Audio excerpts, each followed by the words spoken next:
everybody. Welcome to another episode of Against the Grain podcast. Thank you guys so much for tuning in and supporting the podcast. I just want to ask you guys to continue to do that. If you can please give it a like, a thumbs up, and subscribe to the podcast. So without further ado, I have my amazing guest today, plural on the guest. I have the awesome trio. How are you guys doing today?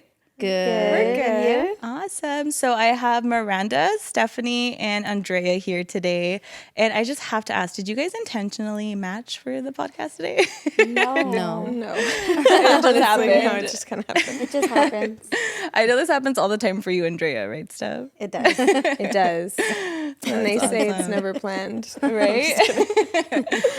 So it's Sunday. I know we usually have a crazy day on Sundays with service and everything. And I know everybody here serves on at least one ministry, if not multiple. So thank you guys so much for being here. But before we get into the topic of the episode, which is godly friendships, let's go around and introduce yourselves. If you can just kind of give me like a background of, you know, what your life is like, what's your current, like, are you currently married? Do you have any kids? What's that? Because I know you guys all come from different walks of life. So we'll start with you, Myr, if you can just give us a little bit of background on you and introduce yourself.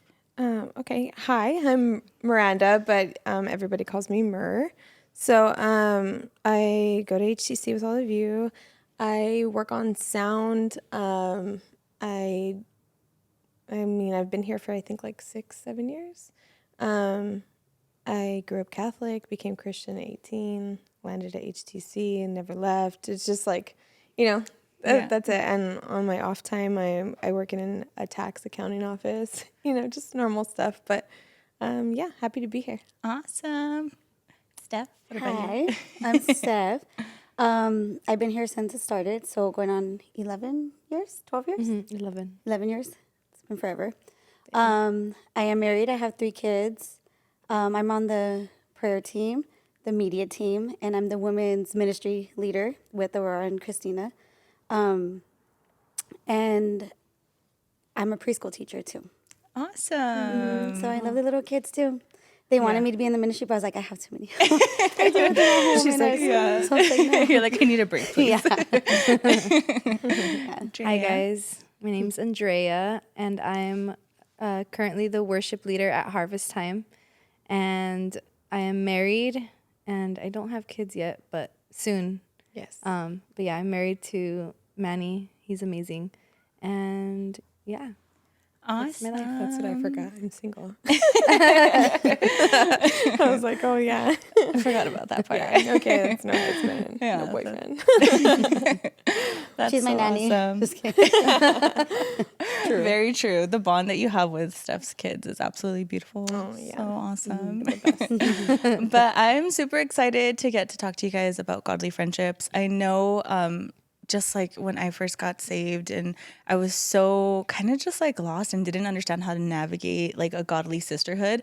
There was one night where we all went to a worship night and you guys really poured into me, and what you guys poured into me just completely changed my perspective totally on godly friendship. So I know you guys have amazing insight, but let's go ahead and get into it. So how long have you guys been friends? Like, have you guys always been friends since you guys all started Harvest Time, or how did this friendship blossom? Well, it started with us. Yeah, I was like, We go way back. My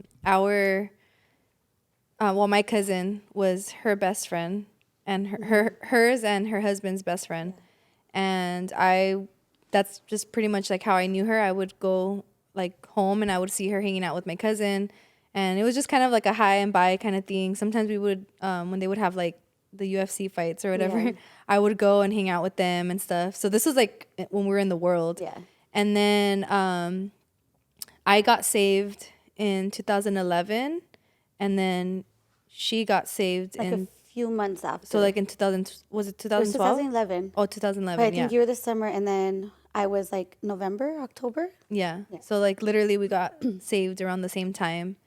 And then because we got saved together, I had like no girlfriends like at all. I was just always stuck with Manny or my brother and like his friends and stuff. And Steph was like the first girl that I was like, God really broke that, like where I had just this mistrust with like women because of my past, of things that I had gone through, a lot of betrayal and stuff.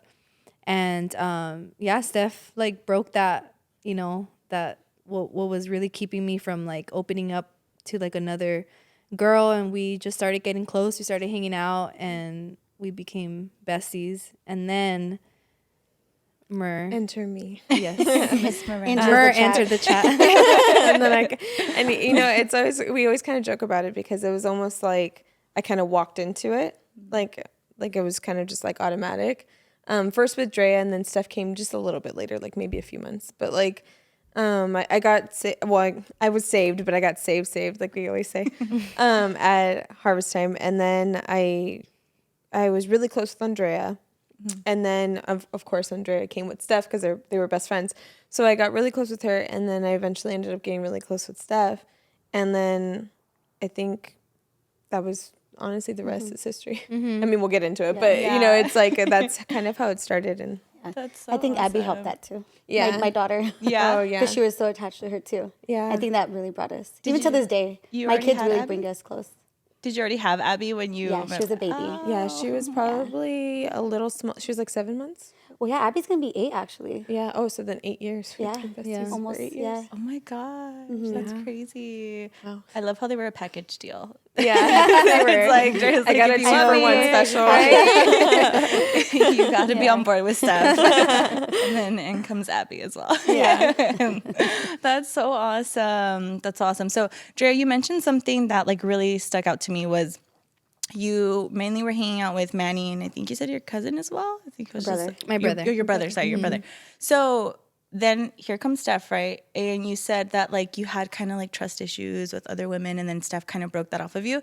And it's a lot easier said than done. And I know that that's something that I have even dealt with in the past, where it's like, you know, you come from the world and you come from these friendships, and there's just so much betrayal and so much just like cattiness and backstabbing that you're almost like scared to just be friends with another woman again, and not really understanding and how like you need healing from friendships. You know, it's not just like sure. romantic relationships, but it's also like friendships that you need healing from too. Definitely, yeah. I know that's something I really struggled with in the beginning, just opening up because I was so guarded, and I was like, I'm not going to let another girl hurt me again. So what are just like some practical ways that you, like you said, Steph broke that for you, but there's so much that goes on behind the scenes of that. So like, what are some practical tools or ways that you allowed yourself to open back up when Steph came in the picture, and for you guys to truly, you know, connect? And well, I'll ask everybody this question because I'm sure like we've all gone through that and had to deal with that.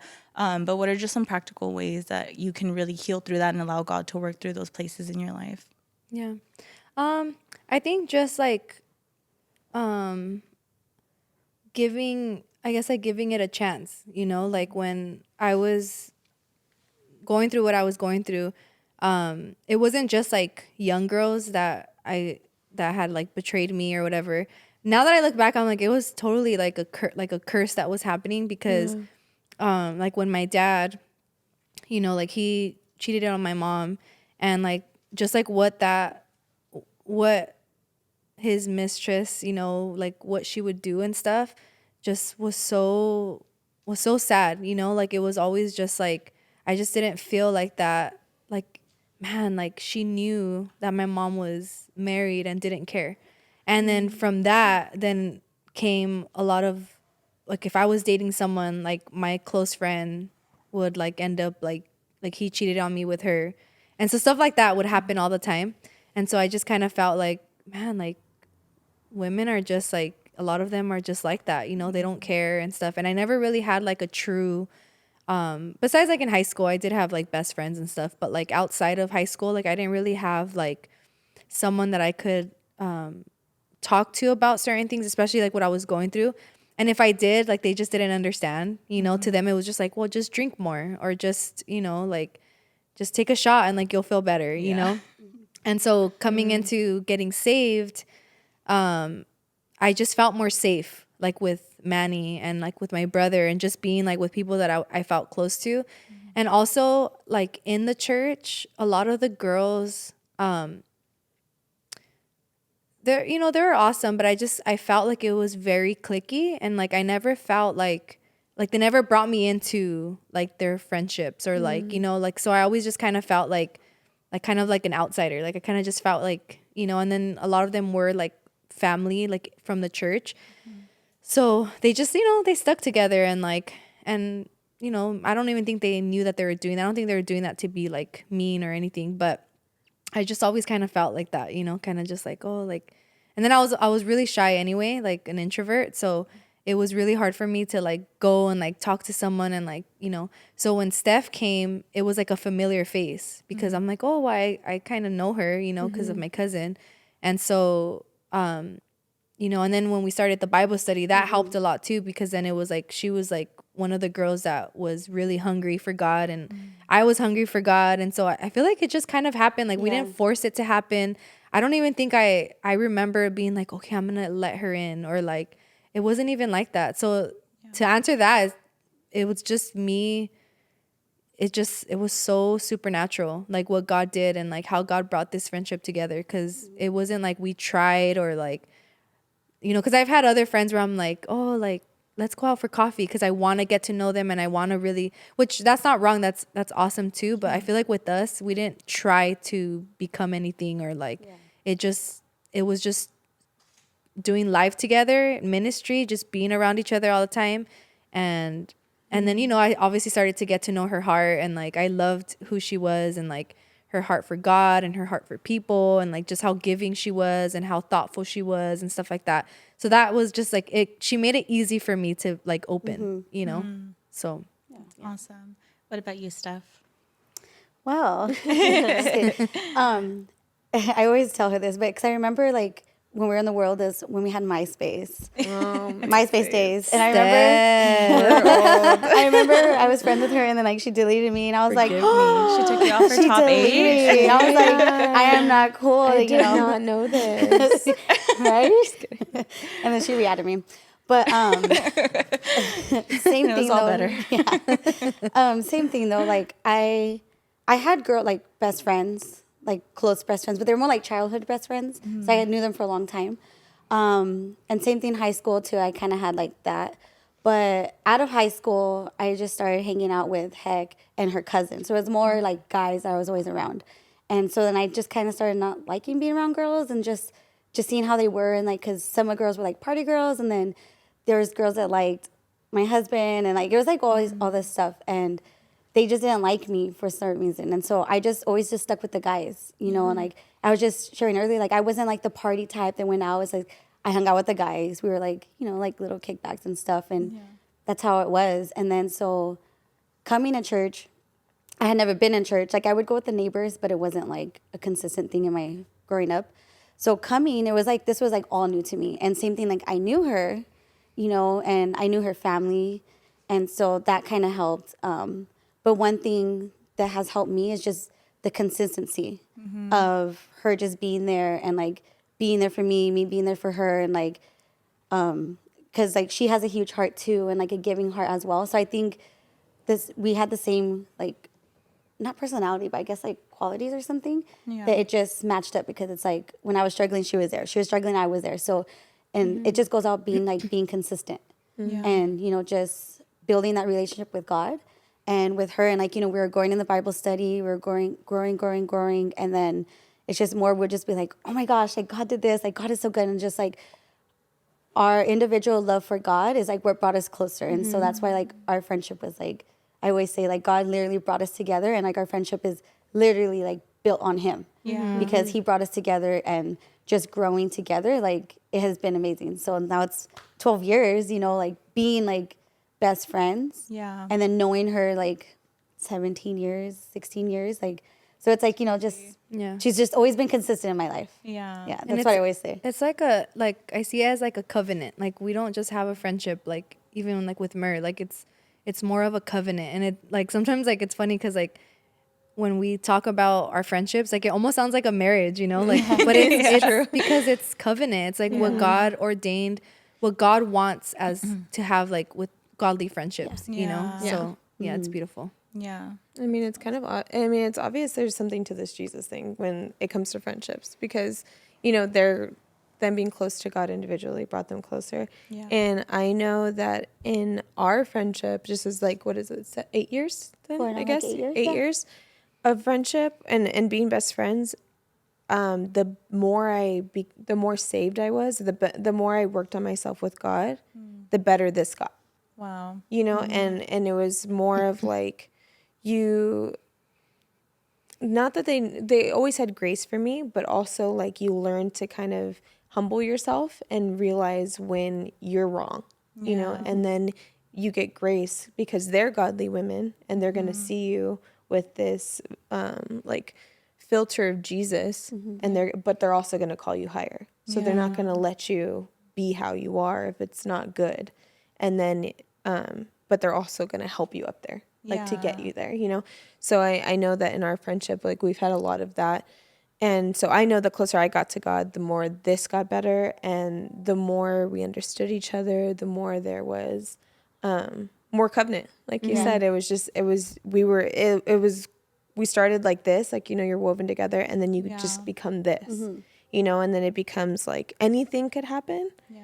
But you know, because of where your foundation individually and as friends is, that you're going to withstand it. Yeah. You know what I mean? Yeah, I think that's so important how you were saying, more like the closer you get to God, the more you work on all your relationships, because your friendships, it's like, and I remember you guys actually told me, I don't remember who it was, but it was that same night where you guys were like pouring into me, that you guys were telling me like, this is work. It's like, it's real work. It's We probably not, all said it. yeah. We're like, it's We're work. going to take a worship night. Yeah. And I was like venting to you guys about something that was going on in my life. And I was like, I don't get it. And you guys were like, it's work, Cristina. And I was like, okay. So it's like, it is. And it's so beautiful that like we get to do all of this and we get to like grow closer to God while we're growing closer to one another. Yeah. And I think like we definitely have to heal through some parts, because it's like everything that happened to us like previously, it's like there was no like standard, I guess. There was no like, we didn't have like the godly values instilled in us. There was really nothing that we were working towards. Yeah. And that's why I think it's so important to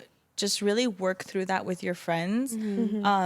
Not keeping it bottled up. I feel like that's a big thing, and that can like, that's detrimental to some friendships. Like I had a really, really good friend, and we fizzled out because neither of us were mature enough to express to one another like, hey, you did this and it hurt me, you know, like either way. And so it got to the point where we were so bottled up and frustrated with one another that like we just saw it easier to like Let it go. let it go. Yeah. You know what? We've been through that. That's something we've worked through. And like with her too, it's always been like, we've always been honest. Like if she hurt me, like I'll probably take like a couple hours or like the next day, but I'm like, Drea, like what you did, like that kind of hurt, you know, like I was like, you know, just being honest. That's like another thing, just being honest all the time. Where attitudes, you know, like sometimes I would get I really never gave her attitude.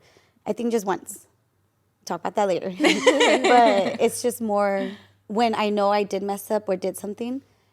It was just more being like, okay, I did do that. Or if she came to me and said like, you hurt me, it's like, okay, like I'm sorry. Like, you know, just owning up to what I did and just being honest about it. Because like you said, the more you bottle up for anything, any relationship, anything, the more you bottle up, like there's gonna be a point where you explode. Yeah. And it could destroy your friendship, you know, like. And when people come to me, I'm like, you just need to tell them, like, go tell them, like, go tell that person, because communication is key, you know. And I think that's what we have is really like communicating is like really key. Yes. Yeah, that's so important. I think that's another big thing. If you guys can, like, I know like expressing how you feel is like the main one, but do you guys have any advice for how to handle conflict? Because it's gonna arise, like it's totally gonna arise with anything. But what's a big thing that you guys do? Do you guys have anything like set in place to just really like help work through that conflict with one another? I think speaking of personal experience, like within this friendship, it's a lot of humility. Like you need to be able to be like, hey, I did this and that makes me look pretty bad. Yeah. But I'm so sorry. Like, you know, I think there was a point in our friendships where I had to look at them and be like, hey, I did this, and I had to own what I had done. But it was, I kind of want to, like, there's a little bit of preface to it. So I had, before having a meeting with them about what was going on, I had gone to God about it, because I was just like, God, like, why is this happening to me? Like, why are they coming for me? Like, I don't get it. And God was like, you want to know? Well, now that you're asking, let me share. Yes. You know, he was like, you know, you have this going on, and you know, they have a right to be upset with you. But I'm going to tell you what to do. Because I was like, what do I do? I'm going to lose my friends. And God was like, you're going to go into this meeting and you're going to be honest. You're going to tell the truth. You're not going to hide anything. You're not going to cover up anything or make light of anything. And if you do that, I cannot promise you your ministry. I can't promise you your friends. I won't promise you any of it. But I promise I will never leave you. You will walk out of there with me. And I had to reconcile in myself that would be enough to go into a meeting and then leave without them being my friends or my best friends. Yeah. And so I found that within myself, and I was like, okay, like even if I leave here with God, I've been humble, I've been honest, I've cleaned my side of the street, and I've apologized like they deserve, and I'm doing what God said, and I'll leave with God, and that's enough. Yeah. But going into that meeting, we were talking about it, and I told them, like, look, I've reconciled to myself that I'm going to walk out of here with no friends. But with that being said, I want to be honest. Like, and this isn't this. I am so sorry that I did that to you. You know, and anything, and you know, and I had heard prior to that when you do that, you humble yourself to that level, that it disarms everybody. Because now you've owned everything you did. No one has anything to throw at you. So they don't feel the need to be like, but what about this? But what about that? When, even though they have the right to, because if you're in the wrong, they have the right to bring up things. Yeah. But if you're 100% honest, you own everything that you did, and you're genuinely sorry, everybody's disarmed. Everybody's just kind of like, okay. And they can accept it. They can forgive. They can let you go, or they can, you know, bring you back in, whatever they choose. But in that moment, you know, and I mean, you guys can speak on it too. I disarmed the room because I did what God said. Yeah. And I walked out of that room with two best friends. Yeah. You know, so and you know, and he didn't promise it. So it was a moment where like, I love telling people, like, you know, if you do something wrong or you have something festering or something's going on, just own you. Because sometimes that's the best thing that you can do. Yeah. That's awesome. Yeah, I remember, like, we literally thought, like, Mer wasn't gonna, like, we weren't gonna be friends anymore, like, this situation that had happened or whatever. But in the meeting, I remember, you know, when she did that, and, like, when she really just, like humbled herself, and, like, it was almost like, it was, like, shocking, because we were like, wow, like, that took a lot of putting the pride down and being like, I did this and I'm sorry, you know? And so I feel like I remember after that, I feel like it wrecked all of us. Cause I remember going home and I was just like, what just happened? Yeah. Like, it was just such what we thought was going to be kind of not like a bad meeting, but again, we were like really big on communication. So we're like, that's where we say meeting. Cause we're like, okay, we're going to meet and talk about it. Yeah. And, you know, lay it all down or whatever. But I remember thinking, like, I didn't think it was going to turn out that way. And it ended up turning out to where, like, through her walking in humility showed me, like, what a true friend she was. Because I was like, man, like, she wasn't holding anything back. Like, she wasn't afraid to look bad or to be looked at as a bad friend or whatever. Like, and I think me and Steph having that walking in maturity and like in even just like in love, you know, that we were like, you know, compassion just took over and we were just like, okay, like this could be, you know, fixed. And it didn't happen overnight. Like it took a while, you know, just for us to like build that trust again and all of that stuff. But like I think if she wasn't honest, if she didn't walk in humility, she probably wouldn't be here. Like she at all for sure. Yeah. I don't even know if you'd probably be coming to our church. Like I don't know if it would have hurt you that much that you would have left. But it took her obedience of just being like listening to God and just being like, okay, like I'm gonna trust you and I'm just gonna do it, you know, and like just say, you know, the truth or whatever. Yeah. And you know, like the Bible talks about that. Like, the truth sets you free, you know, and I really believe that in that moment, like that happened.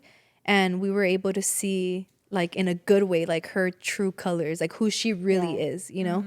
And, you know, with time, like, God just built us, you know, and so it's funny, like people like see us and they're like, oh, you guys are like best friends and you guys are like this and that or whatever, but like We people worked. I'm like people have no idea how much work it takes to have a friendship like this.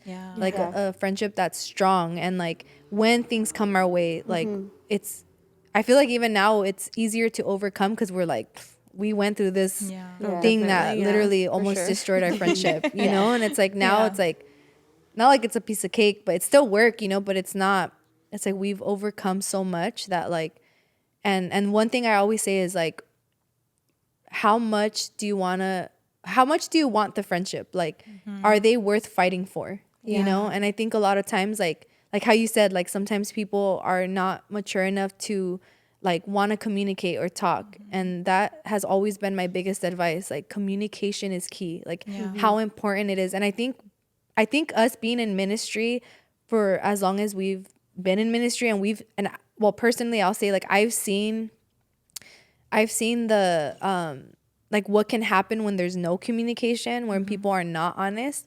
But at the same time, like I always say, like communicate, obviously be like, hey, this hurt my feelings, but at the same time, like choose your battles. You know, there's a lot of things that like I could get kind of like like that was kind of mean or something, but then it's like, but is it worth it? Like at the end of the day, they love you, you know, kind of thing. And I think sometimes when we go through things, or when something happens, a conflict happens within a friendship, like you automatically just think the negative and you don't think about like the good times or like how much they really do love you or care about you. And so just reminding yourself to, or ask Holy Spirit, like keep me aware in those moments, like not to get fully offended, and to remind myself like, no, they do love me. Like just last week they paid for my meal because they know I'm struggling, or just, you know, yesterday when I called them, they answered, you know, and like, and just kind of reminding yourself like, no, they do love me, you know, and like, again, like choosing your battles and knowing how to walk in that maturity to where you're not getting offended over every little thing, you know? And I think that's something that we've for sure have like grown in. And yeah, it's amazing when you have God in the center, and when you're walking in honesty, and you're not and I think too is knowing that like when you're honest, they're not gonna like that, you know, their intentions, you know, and you know that they're not gonna like make fun of you or look down on you if you're feeling a certain way, you know? So I like to add to that too. Also, like, for example, we're talking about like if she hurt me, I'm not gonna have like the mindset of being like, no, she hurt me, I'm done with her, you know, because we all make mistakes. You know, we're not perfect. You know, there might be a day I'm having a bad day. Like, I have kids, they might stress me out. I might give off attitude. She might get off attitude from work or something. You know, it's just, we just don't know how someone's day is. So we can't be so automatic to be like, no, they did this, they said that to me, like I'm done with them. It's like, no. And I remember that meeting too. I remember we were upset. We were like, how we said, we thought this was gonna go a whole different way. But once she opened, God is good. once she like started like just really saying, like, she poured her heart out. Like, she knew what was happening, she knew what might happen, and she, like how she said, she came to peace with that. It changed the room. And then it just softened our hearts, like that compassion. And we're just like, wow, like I see God in her right now. Like, that I don't see Myranda, like I see the Jesus in her right now, like, you know, because that's her heart. And it was a mistake, you know. And I remember we even ended up praying for her, like after, like, you know, we were all crying. You, it was a trip. We were like crying, you know, and it's like, but you know, like but we weren't like best friends right after. It did take work, you know, and like building that again. But just, I remember leaving too, I'm just like, dang, that went totally opposite than what I thought. But it's because she said, like, she went in there, she's like, look, I did this, and this. And she owned up to everything she did, you know, and even more that she didn't need to, but she did. And I was just like, wow.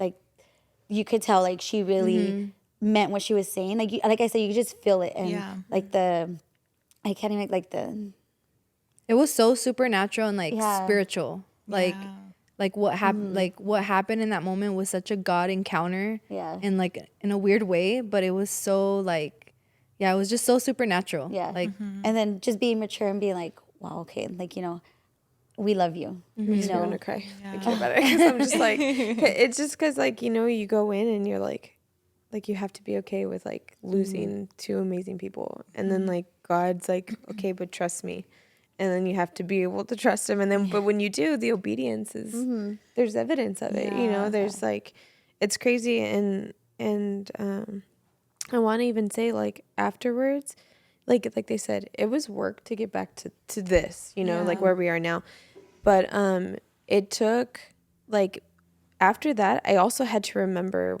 like my position in it, where I had to be like, okay, they don't trust me, and that's okay. Like you just do, you stay consistent.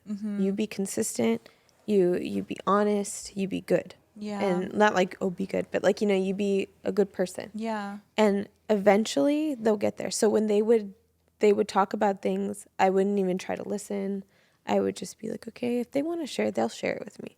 And I was very comfortable in okay, I don't get to know that right now, you know, and that's okay, because they have that right. Yeah. And then slowly it was like, I would get a little bit, for a long time I was like, I'm just happy to be here. I'm like, this is great. I didn't think I was going to have friends, you know? So it was just like, but that's why like, I like when I preach on obedience, it's like, you have no idea. Yeah. Have you ever walked into a room where you think you're going to lose everything and you don't, because you listen to God? Yeah. Like, let me tell you. Yeah. So it's really crazy, but I mean, That's awesome. So much grace. Like you walked in there thinking you were going to lose everything, and God is just so good. And you're like, he's so it's like good. just turned it into a learning lesson for you. Yeah. That's so awesome. And I think there's so much power in that, and like just admitting like I did something wrong and here's what I did. It's hard. It's embarrassing. It's Yeah, that's what I say. embarrassing. It's like that hard. embarrassment too. It's like Yeah. you have to be like, oh my gosh, you Like, know. you look ridiculous because you did something really wrong, you know, and it's just like, well,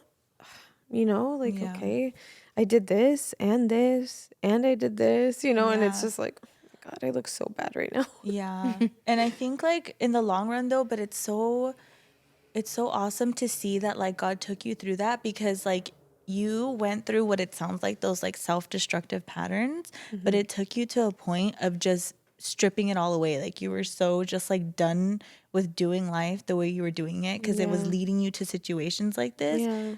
But it sounds like it took you to a place where you were just completely stripped of it and just done with it, to where you started from the very bottom and God's like, okay, let's start to rebuild it back now. That's actually, Yeah, that's that's actually a really really good point. Because I think after all of that, like rejection was stripped away. Like if I didn't get, like, I was just like, I'm good with them not telling me things, or maybe they're hanging out without me, whatever it was. Like, not that it happened a lot, but like, you know what I mean? And I was just kind of like, but be okay with that. Yeah. Like, you know, in a way I learned to not be like, oh, well, that I also kind of learned, like, if she's going to walk in and she's kind of giving a little bit of like attitude, she probably had a bad day. Like if I know I haven't done anything, she's probably just going through something. Like give her 10 minutes, you know, and she'll be fine, which she always was. So it's like, you learn to get comfortable with that. Whereas before I would be like, are you mad at me? Like, what did I do? Andrea, are you mad at me? And they'd be like, no, why would I be mad at you? You know? So it kind of gave me like a security of like, if they're mad at you, they're going to tell you, because we're beyond the whole, I'm going to be passive aggressive with you, you know, kind of a thing. So it stripped away the rejection. It stripped away like needing to be around them all the time, and like kind of leaning on them. I think I leaned on them a lot before, and then I was like okay with being alone, you know. And again, not that it was like an always thing, because they were very, very graceful. Like they were like still hanging out with me, and I'm sure that was hard. I can't even imagine. You guys are probably like just getting over it, but also like being really who you guys are, like really nice people. So I'm just like, it was a trip that I was even their friend still. So like, but when I think back on it, it definitely stripped a lot of that away, because now I know if something's up, they're going to talk to me. Yeah. And if not, then it's probably not about me, you know, like I'm not that important. Everything's not about me, you know? So they're probably just going through something. Let them sit for a sec, and then they'll come back, you know? Yeah. Yeah. And I think that's so just like interesting too, because it's like I myself am learning through like not going back to like my old patterns of like how like it was almost like defense mechanisms. Like instead of like talking things through, it's almost like I would make a list of like, oh well, she did this wrong and now she did this wrong, and I'm like, when the time is right, I'm just gonna explode, and I'm like, that's the most terrible thing to do, you know? Yeah, literally. So there's times where like I'm like upset, with one of my friends, and I want to hold it in and just not say anything and like look past it and keep going. But God's like, hey, no, it's not going on the list. It's coming out. Like, explain to them why you're upset. Like, explain to them so you guys can work through it. And again, like you said, Drea, like, pick your battles. Like, that's so important, because then it's gonna be like, okay, we're fighting like every time, not fighting, but like we're just like going through this communication every time we hang out. Like, something's going on, you know. So it's so important to pick your battles too. But and if I could add something too, and it's something that when we forgave her too, like, or anyone, it's not something we go back like, oh, I remember she did this to me.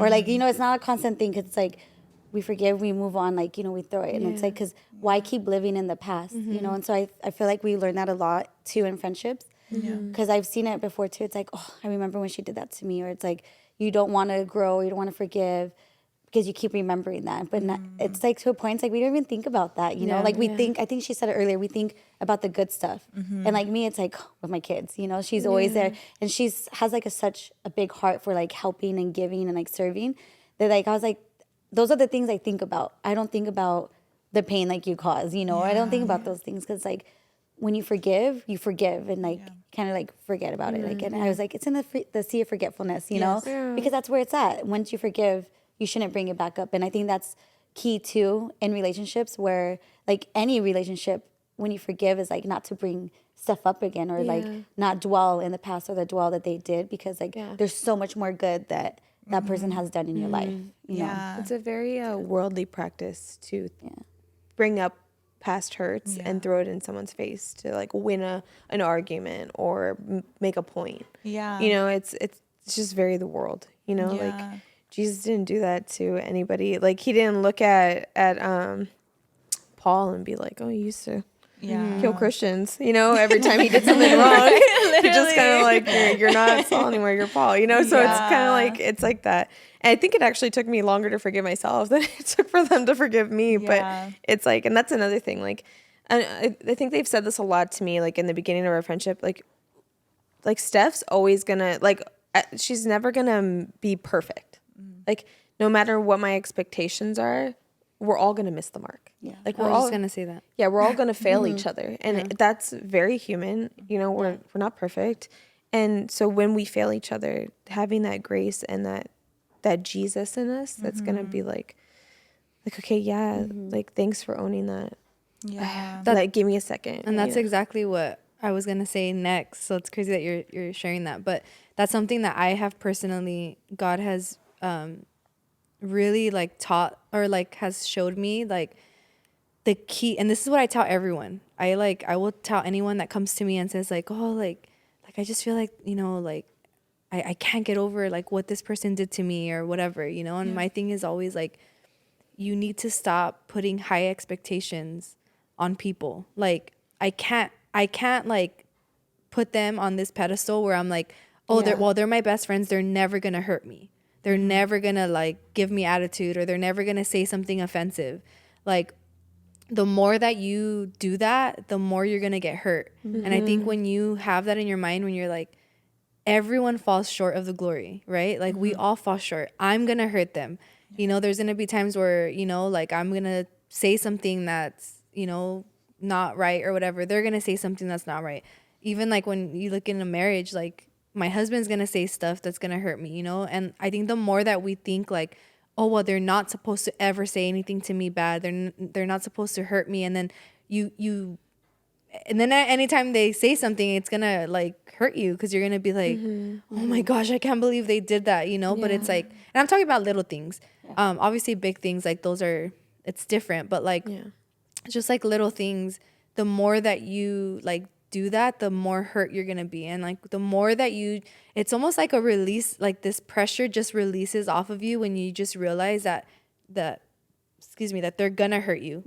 That, and not in a like weird way, where like, I know they're always gonna talk about me, or they're gonna, but more like, they're not perfect, and I'm not perfect, and there's just one that is, and that's Jesus, and he's the only one that will never fail you, And I think when you walk in that mindset, it just makes your friendships and your relationships with people so much easier, and that's just one thing I'm always telling people. I'm like, don't like have this like don't put these high expectations off people, because people are gonna hurt you. You know, they're gonna say things like your parents, like just in general, like relationships, like, you know, like we miss it. Like there's gonna be times where I'm not gonna like, I'm not gonna notice when Miranda's sad, or when, you know, Stephanie. Just kidding. I know. I was like, who's Myranda? I never say their name. Like, but like, you know, like there's gonna be times where Myr's gonna be sad, and I might not like notice, you know, and like, you know, or stuff like that's gonna happen, you know. But it's like we have to just know at the end of the day, like, hey, like we're for each other, like we love each other, like, you know, and just remember, like, the number one thing, like, are they worth fighting for? You know, like, is that friendship worth fighting for? And that's even like as uncomfortable as it is, that's an offering that you can give to the Lord in your friendship, being like, this is so uncomfortable for me, like to even bring this up or to talk about it. And there's gonna be things that we won't even talk to each other about. It's just things that we kind of deal with, you know, we deal with it with the Lord, you know. But like the big things, like as uncomfortable as it is, it's like if you keep letting it fester, it's just gonna get worse and worse and worse. And when you just deal with it head on, as much as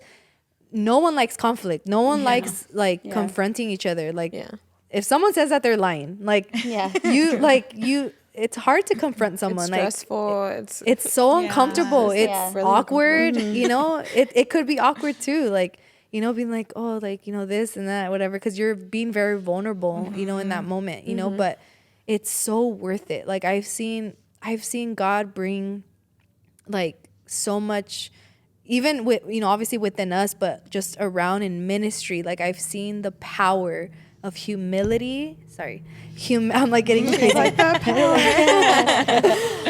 But I've seen the power of humility and obedience and just like, you know, walking in that like communication and just talking it out.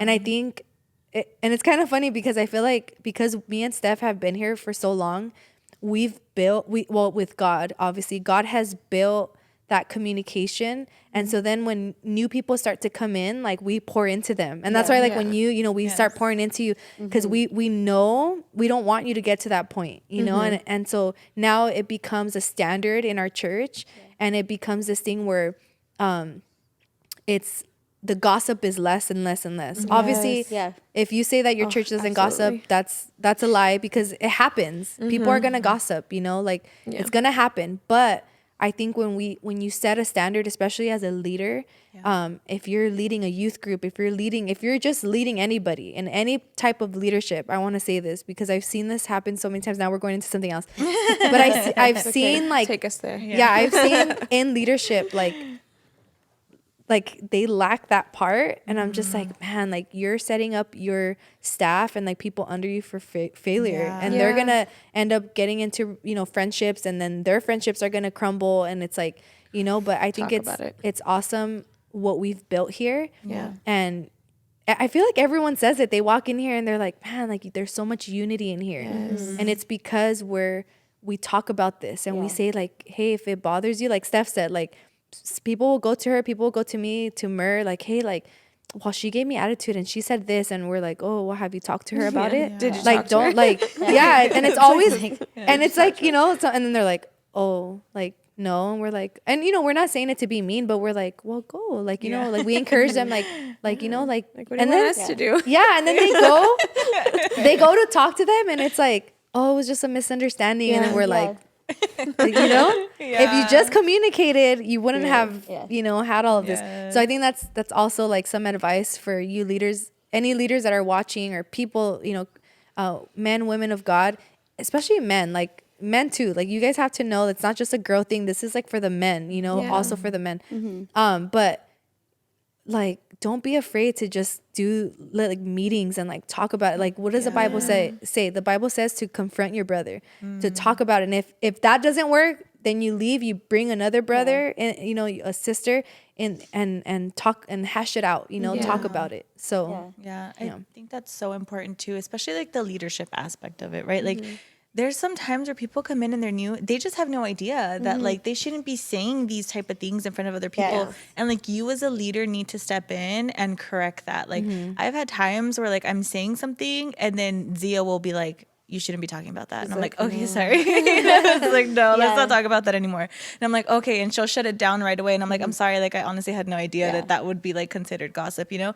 Or there's been times where like Antoinette corrects me and she's like, okay, you had this conversation. Was it in front of other people as well? She's like, next time maybe that should be like a private conversation. And I'm like, okay, you're right. You know? So it's like, we really need to set the standards as leaders, because there's people who are coming in who are just used to the world and used to the culture and used to saying whatever they want about whoever they want, whenever they want. And, you know, especially in harvest time, we set the standard of, hey, that's something that we shouldn't be talking about. You know, if it's something that you feel, you know, like you said, go directly to that person. It's not something that the rest of the congregation needs to know about. Especially women. Yeah. Because women like struggle with that a lot.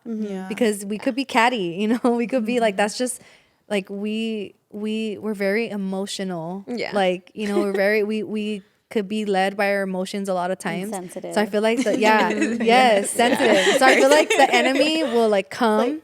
I said the enemy and I was gonna go, the enemy. You had me, but Jesus said you are mine. Just kidding. Sorry, I had to throw that in there. But like the enemy really comes after women, like with gossip and all of that. And it's like how amazing that we have the opportunity to change that narrative in the church, you know? Like that pumps me up. And like one thing. no, go ahead. Rock, paper, scissors. I'm just kidding.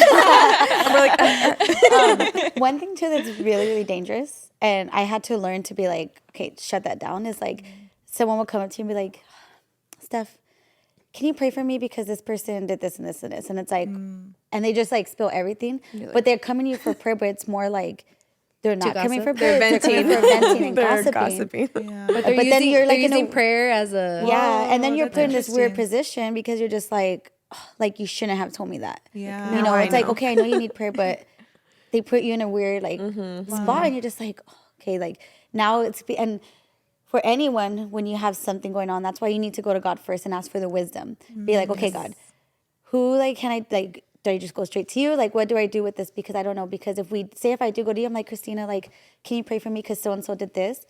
Like, they really hurt me and they did this. And now you have that image of that person doing it. And you're going to carry that. Even if you don't say anything, you're going to have that image of that person. You've been tainted. Yeah, like, you know, and then like, it's not going to leave because you're going to be like, oh, I remember Steph told me that girl. Yeah, that girl's not. And then someone else comes in like, oh, be careful with her. Don't go over there because she did this to this person, you know? And so like, we have to be careful with our words and what we're asking for.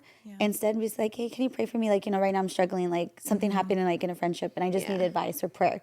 You're not advice, take it back, just prayer, you know, because instead of spilling it out, because our words have power, you know, and it could be a complete misunderstanding, but you take it because we're sensitive and like, you know, and it's like, we're going to spread lies about this person that probably didn't even happen, you know? And so we need to be careful when we do go to people and like with our words. And that's when we have to go to God first. That's why it says, go to God first. Like, you know, because we are going to fail. Cause I could go to Andreas, like I trust her, but I could go to her, but you know, what if she's like going through it that day? So she might give me like the wrong advice or something, you know? Or what if that person did something to her too? And she's going to agree with me. Now it's 2 against, you know what I mean? So it's like, it's scary. It could be scary because one little word can like destroy like everything, and our mouth has that power to do that.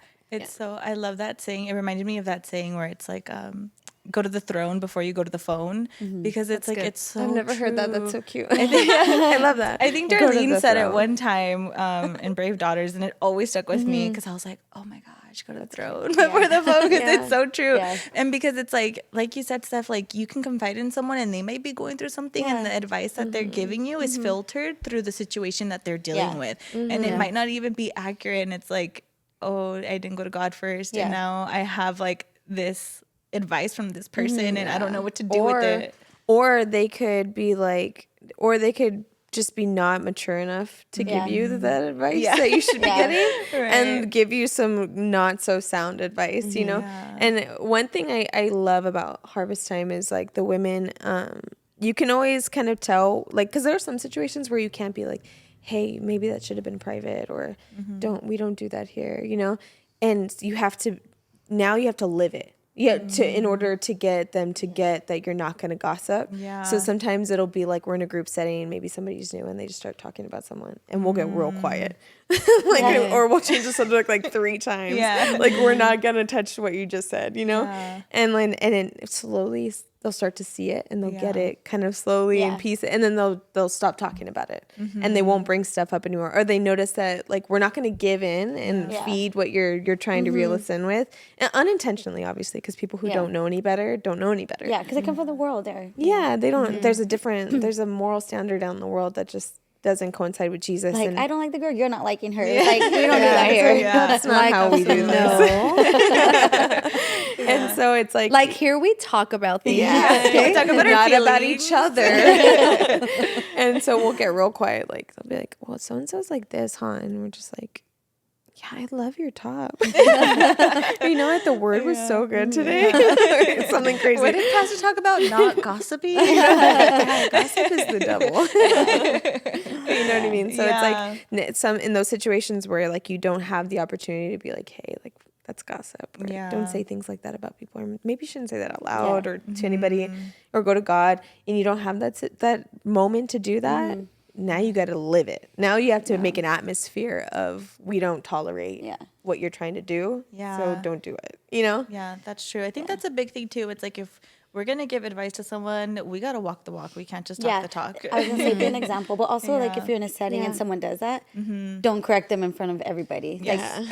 Like, later, like, that's They'll never come back. That's embarrassing, too, you know, if you're coming into this and, like, we're right here in the group and I'm like, don't do that. Like, don't do that. Don't say that. That's gossip stuff. You know? And it's like, I'm going to crush her and she's going to be so embarrassed. She's not going to come back. Yeah. That's why everything needs to be private. Yes, but that's going good. back to how you're saying, being that example. Yeah. And there's been many, many people who have like come to the church, like, and they've always said like, oh my God, like you're in Andrea's relationship. Like, it's so amazing. It's like, you know, they could see like the unity, and it's like, that's our opportunity to open the door, and we're like, this is why, you know, because we don't do this, and we kind of like what we already shared, like we share with them. But there's been like many people like just come visit, like regular members who have seen that. And so that's why it's important to like set that example and like not just talk it, but like walk it out, because people are watching. Like new people come in, they're looking at all of us, you know, and they're just like, And we'll have people say it too, like, oh, like your guys' friendship is just so like cool. We watch you guys, and we're just like, what? we're like, we're boring. Yeah. And we're like, man, we just want to hang out with you guys. They're like, all we do is watch TV. I'm just kidding. We're not that boring. But like, you know, it's just, but it's true. Being that People are example. watching us, and we have to be an Like our example. every move, like with the attitude thing. Yeah. And I think that it's so important how you're saying like people watch you, because then they also watch like how do you handle conflict, because sometimes it's gonna happen like around people. What? I'm thinking about this Bethel? story. Oh yeah. Okay, Steph, you sure? Okay.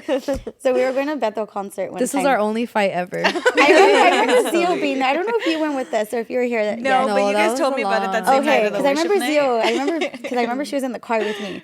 But I remember, like, you know, we were parking and we were late.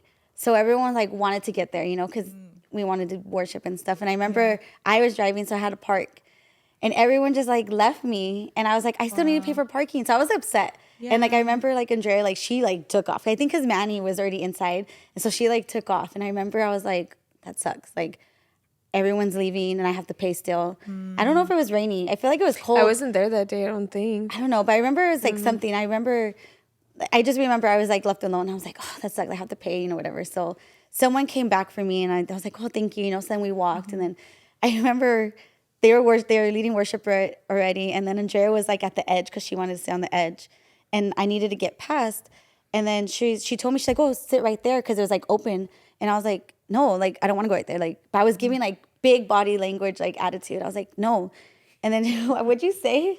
You're like, I think you said like relax or something. You're like chill or Yeah, I told you like relax or chill. yeah. But she like looked at me and she was like, chill. I was mad too because I was like how dare you? Because I was like, I First of wanted her to move because I was already like upset with her. I wanted her to move because I wanted to go over there because I didn't want to be in front of her. I was just like, I wasn't just mad at her. I was just mad at like everyone because they left me. But I remember I was giving off like that attitude and I was like body language. I was like, no, like just I want to go right there. And so she moved and I had to go like through like 4 people. So I'm there like trying to worship and I remember like I was like, okay. And I was trying to worship and I couldn't.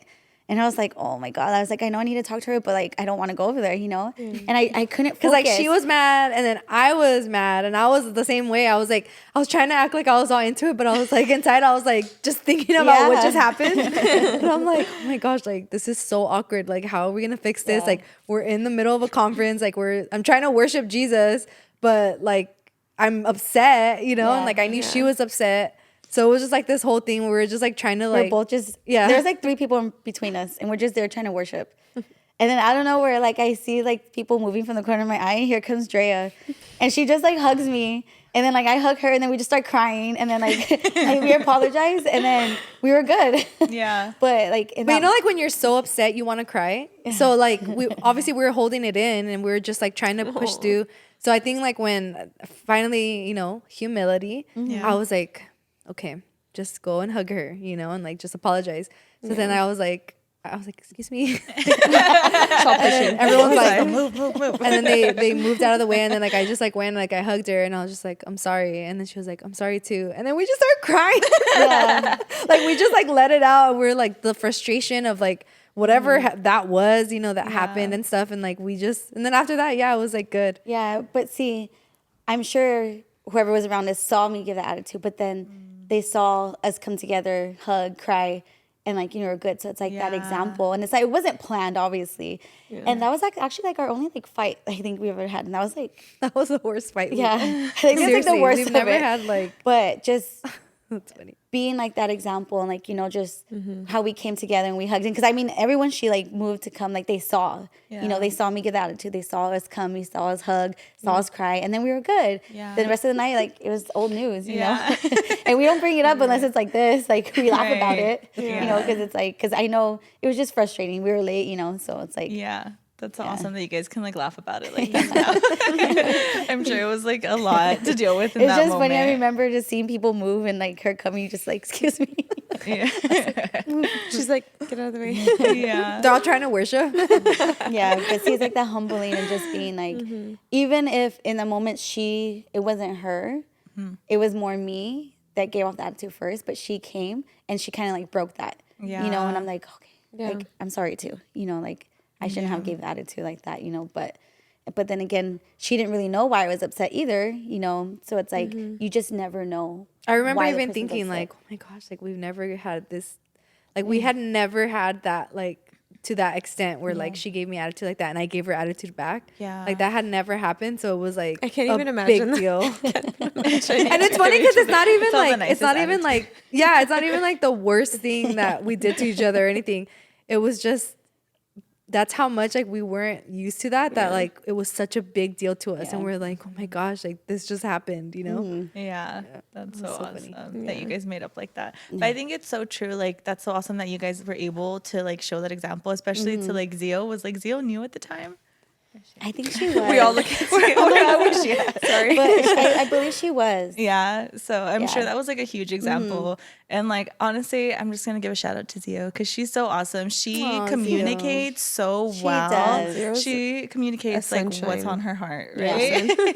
But like, we'll be like if something happens right away, she's like, calls me, I'm upset. This happened. And I'm like, okay, I'm sorry. Or like if she does something that she knows that kind of upset me, she'll like, come up to me, are you mad at me? Like she's so like, let's talk about it. Like let's not let it fester. Out of the way. Yeah. So she is such an example with that, and I'm so grateful to have her. But I think it's so important, like as leaders, because you know, recently I went through something where like, okay, so I'm in this place where like I'm now understanding that I'm a leader in the church. I'm not like a new person that just got here. Like, so I'm understanding that I have to move a different way on just like things that I used to do. So a big thing for me was like when I was new and I was going through things, I wouldn't talk to anybody. I would let it bottle up and I would isolate myself in my room and I would just deal with it that way until it went away. And so that was something that I had been dealing with or had been doing for like, that's just the only way I really knew how to cope, right? And so recently, like within the last couple weeks, I wasn't like nothing dramatic happened in my life or like drastic, but it's just like, the enemy coming after your mind and just things like that, where it's like to the point of like exhaustion, where you're like, I'm just tired today. Like, I don't feel like fighting Like, off I don't this have it in anxiety. me. Yeah. Like there's Yeah. certain days where it's just like the enemy's coming after your mind and you're just like, oh my gosh. So I was having like a week like that, right? Where we were having our prayer nights and I just like was not having it. And everybody noticed. I'm like, why is everybody noticing this? Like nobody would notice when I would go through things before. Like, this is so weird. Like everybody's coming up to me like, what's wrong? What's wrong? Yeah. I'm like, I don't know. Just let me be in my little ball and like leave me alone. Literally. And like God gave me this like realization that it's like, Cristina, you're a leader now. Like you have eyes on you. You need to be an example, and like you can't cope with things this way anymore. Like that's an old coping habit, old coping mechanism that we have to work through now. And I was like, wow, like he really showed me that like as leaders, we're such examples and people are watching us. Like whether we like it or not, people are watching how we're gonna respond to things, how we're gonna react to things, how we treat the people around us. And I think that's so huge and so important. And shout out to you, Steph. You're so amazing. Like you noticed right away and you're like, what's wrong? And you prayed with me. So thank you so much. I really appreciate that. But yeah, Steph's it's superpower. right. But yeah, it's so beautiful. But speaking about being like leaders in the church and friendships and all that, I think it was you, Myranda, you mentioned one time the importance of kind of differentiating between like, okay, right now we're friends, we're hanging out. Right now we're in ministry. You're my leader. Let's honor one another. So if you guys can just talk a little bit about that, because that's super important to really be able to differentiate like where you're at with that person. Like, okay, right now we can just play and hang out. And then there's other times where it's like, all right, this is kind of serious. And You flip the switch. Yes, exactly. So if you can touch on that. Well, I know it was, for me, it was always like, in the beginning, it was always hard to like try to separate. And okay, not for me, because I knew I was like a leader, but it was more like talking to someone who did something. So I'm like, okay, how am I gonna like do this? Because our church was small. It is small, So like all of our leaders are like, we're all friends and we're all hanging out in the same group. So sometimes it's like, okay, how am I gonna talk to this person as a leader right now and not as a friend, and not them like get upset at me as a friend? So it took me a while to like understand like my position as a leader and learn how to separate that. But Andrea really helped me. Andrea and Manny really helped in that area too. Because they're amazing leaders and they really show the example of how to separate friendship and leadership and how to like in certain situations how to handle it. Which are we gonna do? Are we gonna do like friendship or are we gonna do leadership? And like they have a lot of wisdom in that area, and that's where I learned it from. But so I don't know if you want to piggyback off that, because I learned it from you, but it was very hard. For me personally, it was hard at first. And it was just more, because I remember like there was times I would want to talk to her, but I'm just like, oh, but I don't want her to be mad at me, but then I'm like, okay, but I'm coming at her as a friend right now. Like I'm going to come to her as a friend, but then I'm going to come as a leader, because then it's like, you kind of have to be safe too, and like sensitive too. And that. So Yeah, I think too, like,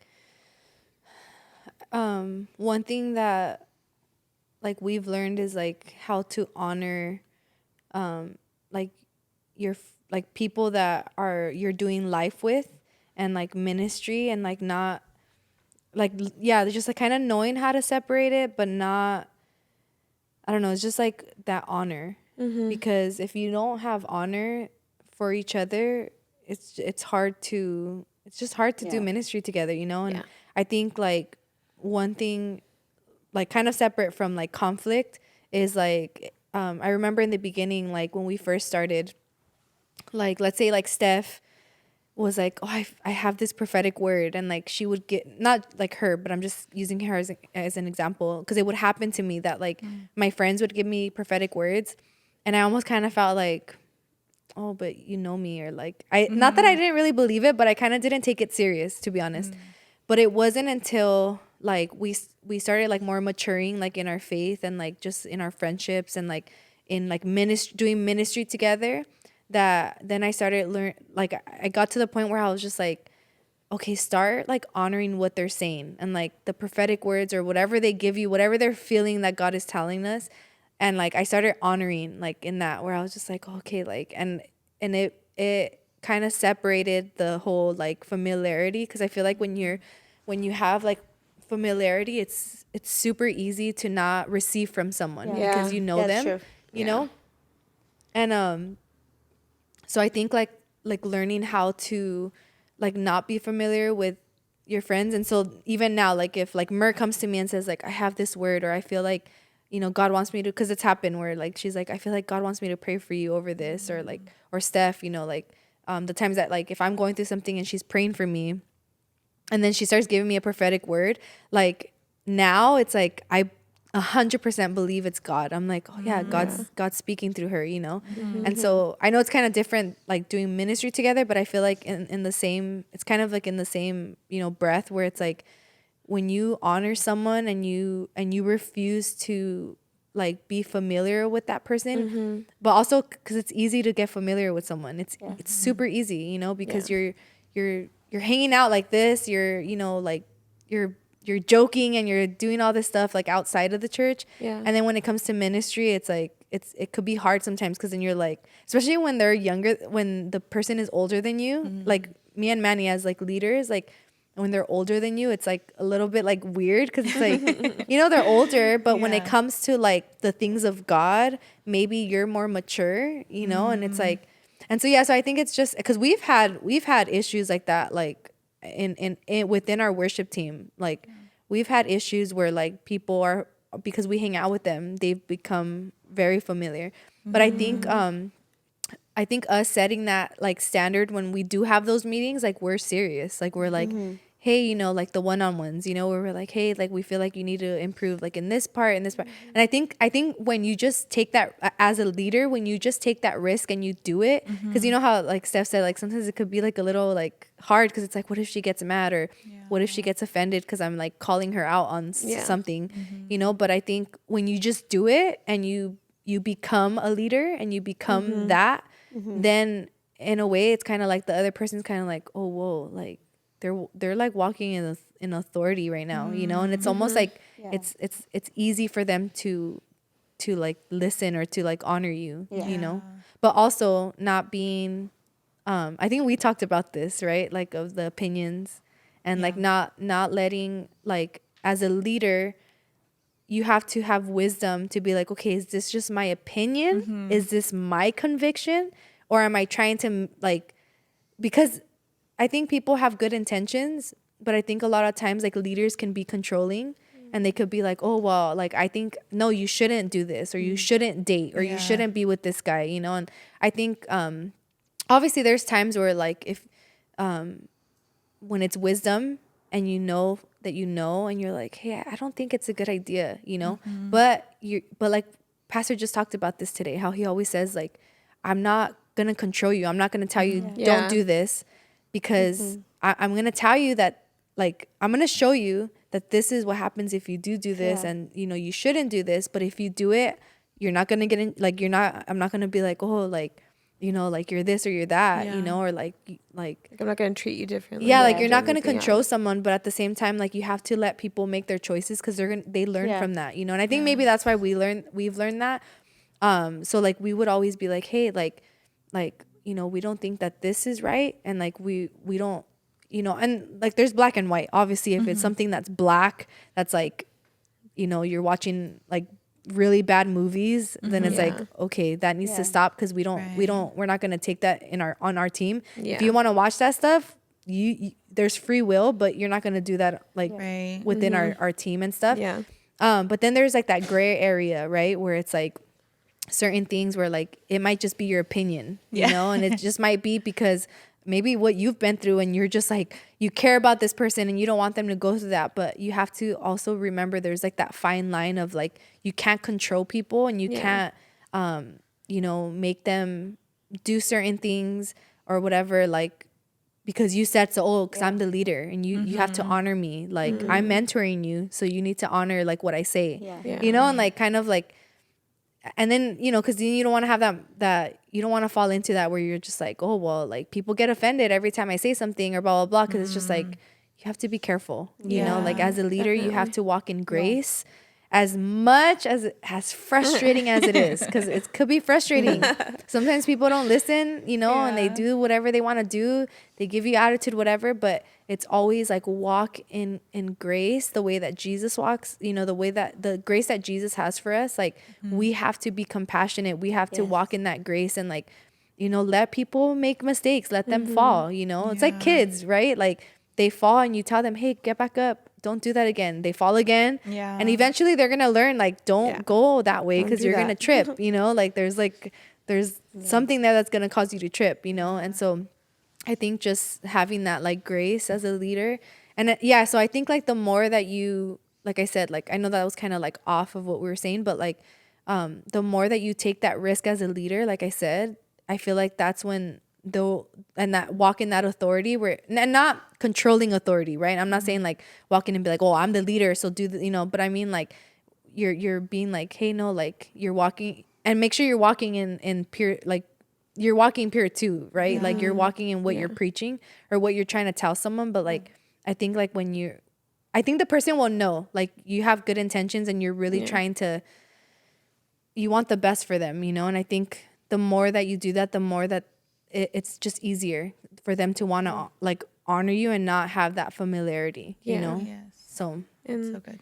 I think with me, because I came in a little later, so obviously I wasn't as equally yoked as they were as best friends when I came into it. So I've always kind of been like a little bit behind on it, maybe sometimes.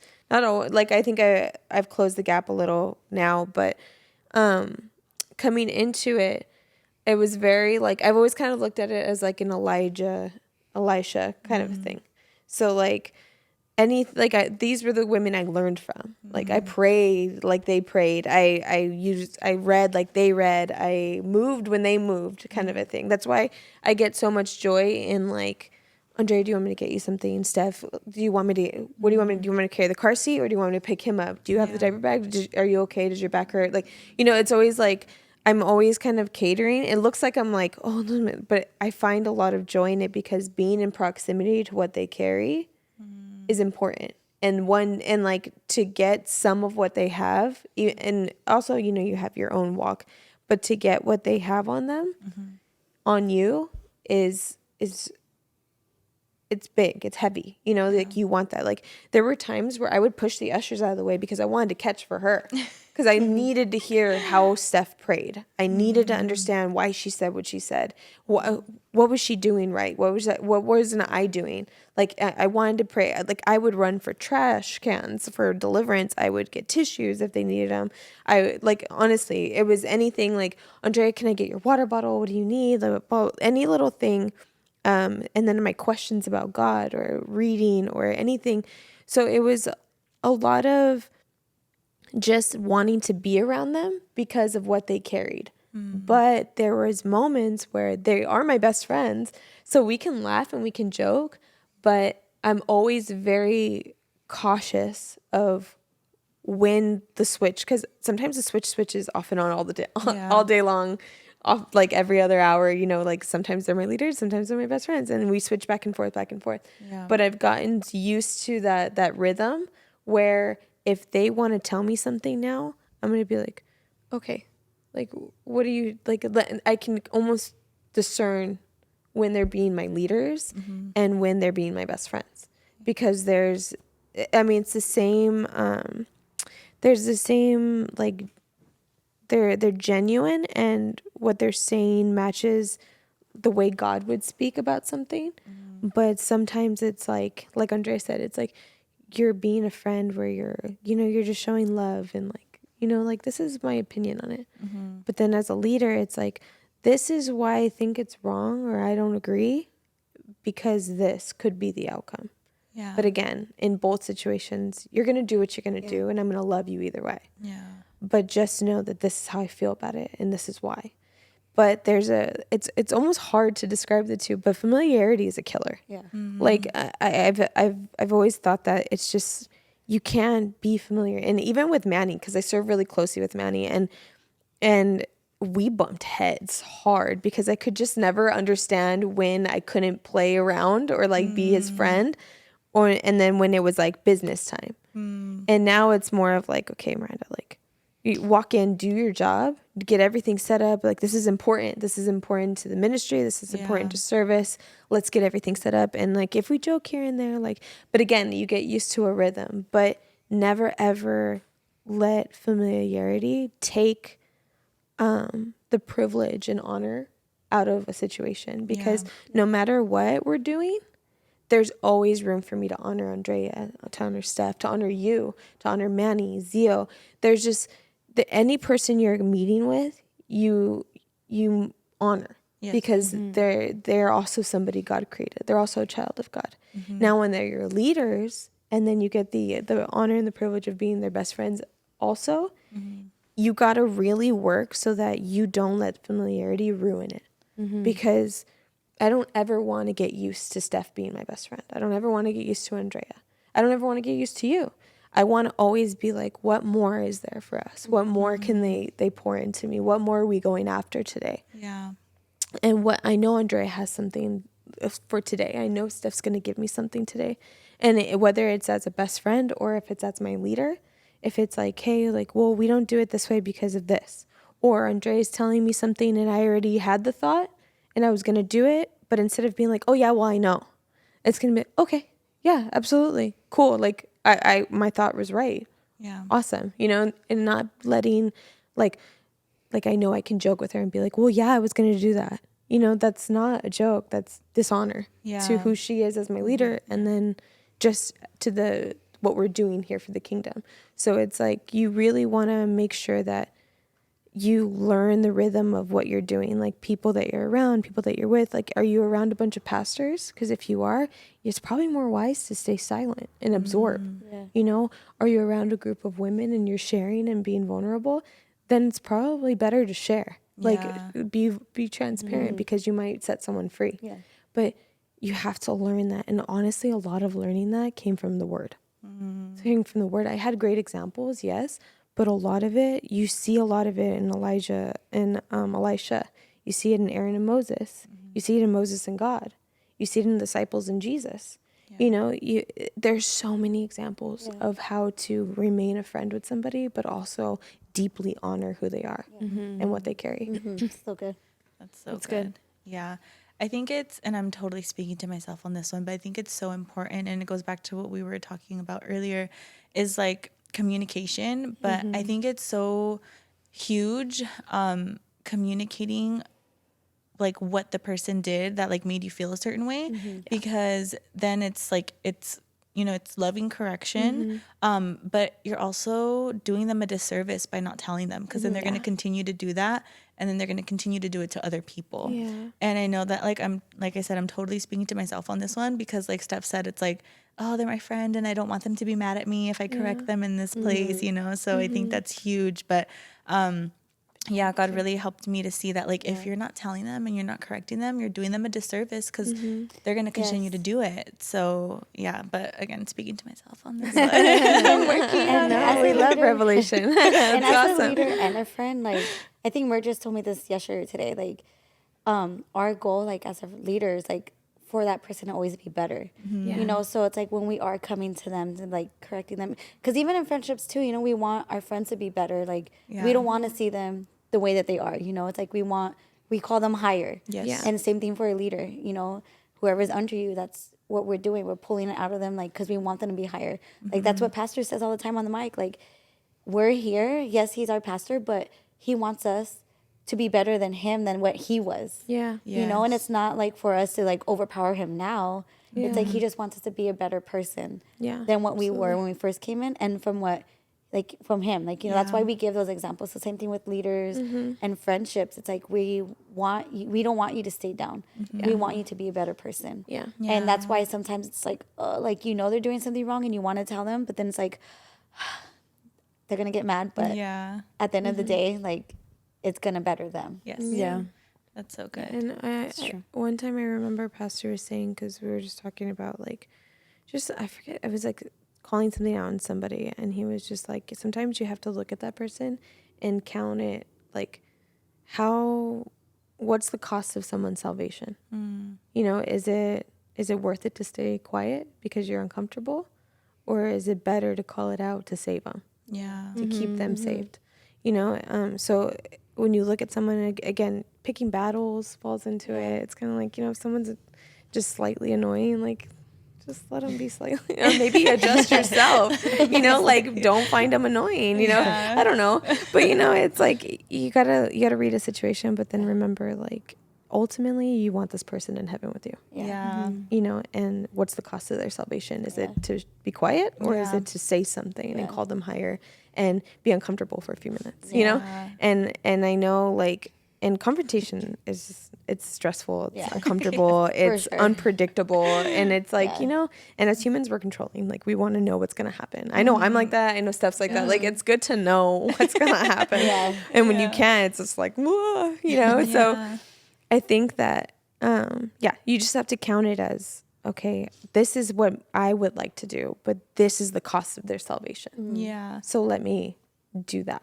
Yeah. You know, I want to bring up something that you said, Myrrh, that same night when we went to the worship night, that you said to me that always stuck with me and really helps me view situations differently. You said something along the lines of, like, if you're upset with someone, right? Like, if somebody did something to you that made you upset, really, like, before coming at them and saying, like, well, you did this and you made me upset, analyze the situation and be like, okay, what can I change in this situation? Is it me? Am I possibly doing something wrong? Am I viewing something wrong? And I feel like every time I'm upset, I kind of take a step back and analyze the situation different, where it's like, for example, okay, at work, we have a new manager, right? And she's like giving me a lot of new different responsibilities. And I'm kind of like, in certain places, I'm like, but this works so well. And now she wants to change it. I don't know if it's going to work that well, you know? And so I get kind of frustrated because I'm like, well, she's never ran the branch before. Just like things like that, right? And I'm like, and I know how the branch works. And God sometimes is like, stop. I'm trying to help you grow in this situation, you know? So it's just like an example, right? But things like that. But I think it's so important to just really analyze the situation. Like, can I do anything differently? Like, what can I bring to the table that might help the situation? but what in you is being flustered by someone else's actions, you know? Like, it kind of falls into that whole own you. Like, always own you in the situation. Because when you own whatever's wrong or how you're seeing something, then again, remember, it disarms the room. So it's like, how can I disarm this situation? Because, you know, if it's not somebody else throwing daggers at you and like going to be able to throw things at you, it's the enemy. So it's like, okay, let me disarm this. I don't like, what am I not feeling? Like, I don't like the way she does that, but why don't I like the way she does that? You know, like, I'm sure you did. So that's really good. I'm glad you held on to that, because honestly, it's kept me from like rocking the boat when it shouldn't be rocked. You know, it's just like, well, don't go there. It's just not worth it. You know, it's a you thing. It's not a them thing. You know, like, work it out with the Lord, and then let's just go on our merry way. Yeah, that's awesome. That's awesome. I'm glad. I'm proud of you. That's awesome. It's hard to do. It's hard to do. It's okay. But then when you see the growth after the fact, it's like, oh, okay, so maybe I was being a brat there. Sorry. Then you get to be proud of yourself. Like, I'm perfect. That person's not perfect. Yeah. How dare they not be perfect? Because I'm perfect. Just kidding. But thank you, ladies, so much. This episode was so amazing. You guys poured out so much wisdom. I know this is like really going to bless someone. Do you guys have anything else you want to add before we close off the episode? Any last words of wisdom? The enemy thought he had me. Andrea. We're going to say no now, and then we'll be like, oh, man. I should have said that. But thank you, ladies. Do you guys have any like social media platforms that you want to throw out there to where the viewers can possibly reach out to you guys for any advice, godly wisdom, and leadership or friendships, anything like that?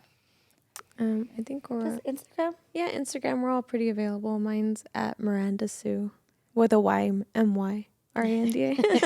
Like Myranda. Myranda. But you don't have a... No, it's just Myranda Sue. I have an underscore. Yeah. Oh, yeah, you do. Mine is at Steph, Steff, Mayo _. Any Awesome. motherly advice? Oh, yeah. Stuff's a mother. Little kids advice? I'm a preschool teacher. Yes, very true. Very true. She's your girl. That's true. You're a mom, so. Yeah. Andrea, want to teach people how to sing? No, I'm just kidding. If you guys need to learn the enemy, no, you guys could follow me at Andrea _Santillano. And yeah, if you guys need worship leader advice or leadership advice or anything like that, you guys could message me. DM me. Well, thank you again, ladies. And thank you guys for tuning in to another episode of Against the Grain podcast. Please be sure to support the podcast, like, comment, subscribe, share the video. So much wisdom poured out. And we will see you guys on the next episode. Bye.